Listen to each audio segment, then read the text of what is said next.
What? Mummy mummy फुपूले त छोरा पाउनु भएछ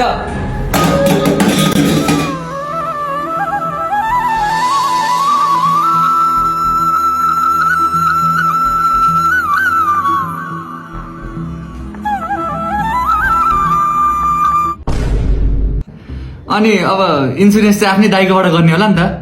इन्सुरेन्स भोलिका दिनमा मेरा दुश्मनलाई केही नहुन् त्यस्तो मेरा दुश्मन नमरुन् होइन मेरो भोलिको दिनमा चाहिँ भान्जालाई केही परिआयो भने होइन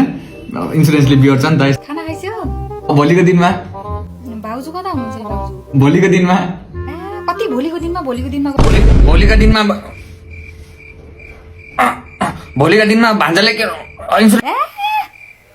अनि हाम्रोबाट त होला नि अप्लाई गर्ने हजुर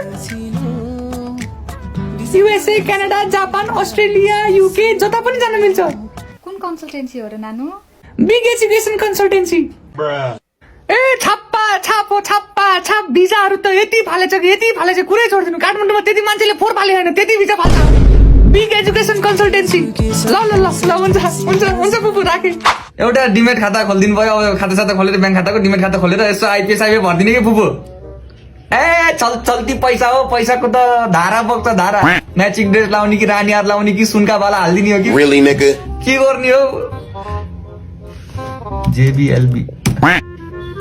ठिकै छ बुबु होइन आइपिएस भरिदिने होइन 1 को 2 हाइड्रो पऱ्यो नि के टेन्सन होइन बाइचान्स लघु विद्या पो परिदिन्छ कि लखपति हो त्यसपछि त अब 2-3 दिनमा नराटको खर्च आउँछ होइन पैसाको खर्च केही हालिदिनु होला हातमा सुनका बालाहरू लगाइदिनु पर्यो आफ्नो त पैसा खर्चै गर्छ मगर त सबलाई दुनु मात्रै सोच्नु छ आफ्नो राडी मर्नु पर्ने हाल्छु Big education consultancy,